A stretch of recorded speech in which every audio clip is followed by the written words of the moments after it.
ఏదో ఈ 30 ఏళ్ల ప్రయాణంలో ఏ రోజు కూడా నేను స్వామి అనుభవాలు చెప్దామని ముందుకు ఎప్పుడు రాలేదు. చెప్పాలని కూడా ఎందుకంటే స్వామి ఎప్పుడు గోప్యంగా ఉండాలమ్మా, గోప్యంగా ఉండాలంటారు కదా. ఏదైనా మనం చెప్పొచ్చా చెప్పకూడదా ఎందుకులే అన్నట్టుగా నేను ఎప్పుడు ఏమి పట్టించుకునేదాన్ని కదమ్మ. మళ్ళీ ఎందుకులే స్వామికి గబుక్కుని మనం చెప్పకూడదు అన్నీ ఎవరికంటే నేను ఎవరికి కూడా చెప్పేదాన్ని కాదు మామూలుగా. అయితే ఒకరోజు నాకు అంటే నేను నన్ను తీసుకొచ్చిన ఒక ఆవిడ ఉన్నారు, ఆవిడే తులసమ్మ గారు.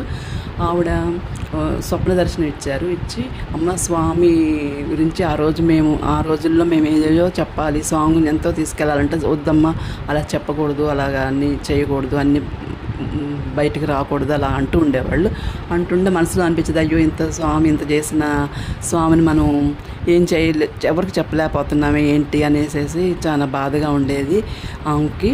అయితే ఆవిడ ఒకసారి నాకు స్వప్న దర్శనం ఇచ్చి ఆవిడ ఈ మాటలు చెప్పారనమాట.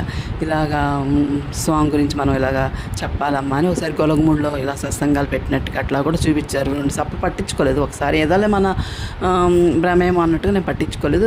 రెండోసారి మళ్ళీ చూపిస్తే అమ్మ అయితే ఏందో మరి ఇలాగా అనేసి చెప్తుంది అంటే ఇంకా మనం బయటికి చెప్పొచ్చేమో, ఇంకా అది ఆవిడ చూసుకుంటుందిలే అన్నట్టుగానే నేను ఇంకా చెప్పడం ప్రారంభించాను. నేను ఇలాగా బయటికి రావటానికి ఒక అమ్మ ఉన్నారు. ఆ అమ్మాయి తులసమ్మ తల్లి.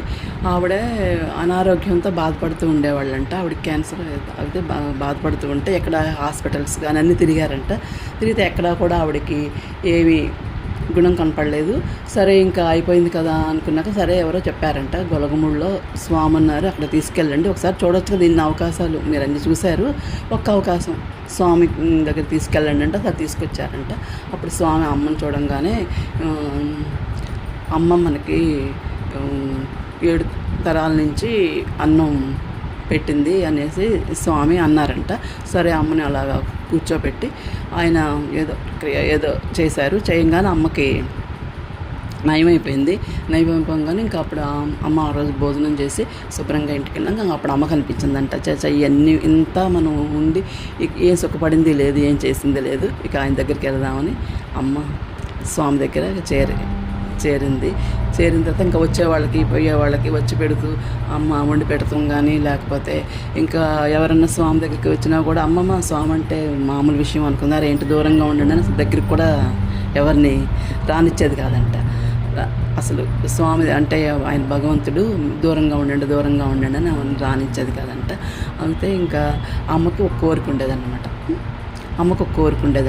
స్వామి ఇంత చేస్తున్నారు, మనకి ఇన్ని చేస్తారు కదా, ఆయనకి మనం ఏమీ చేయలేకపోతున్నాం, అసలు ఆయన్ని బయటికి తీసుకొచ్చి స్వామి మహనీయుడు అని అందరికీ తెలియాలి, ఆయన ఘనంగా చూడాలి, ఎక్కడో ఆయన్ని ఇదిగా చూడాలి. మనం చూసింది ఇంకా రాముల వారిని, కృష్ణుడిని ఇలా చూసాం ఎంతో ఇదిగా, అలాగే మన స్వామిని కూడా చూడాలన్న ఒక కోరిక అంట ఆమెకి.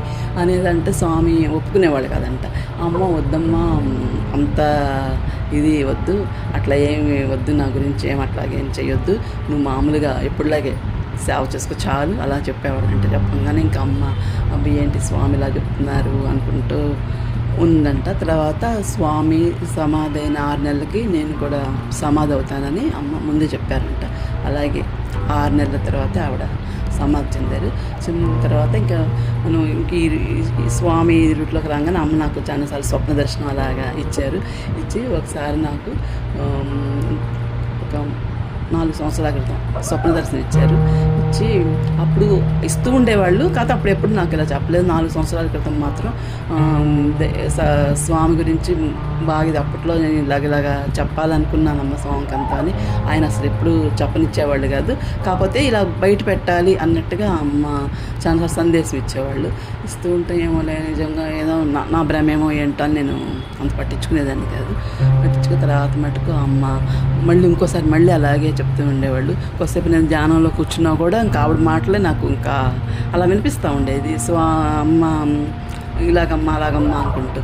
అయితే అప్పుడు అయితే అమ్మ చూసుకుంటుందిలే మనం ఇంకా చెప్పచ్చు అన్నట్టుగా ముందుకి రావటం జరిగింది. అయితే ఇంత నాకు ఇంక జన్మ లేకుండా చేయి స్వామి అంటే, లేదమ్మా నువ్వు ఎన్ని గడపలు ఎక్కి దిగాలంటే, లేదు స్వామి అనేసి అమ్మ బాగా ఏడ్చారంట. ఏడితే అప్పుడు లేదులే అమ్మ అలాగేలే అని ఆయన సరే అన్నారంట. అయితే ఆవిడకి ఒక కోరిక ఉండేదన్నమాట.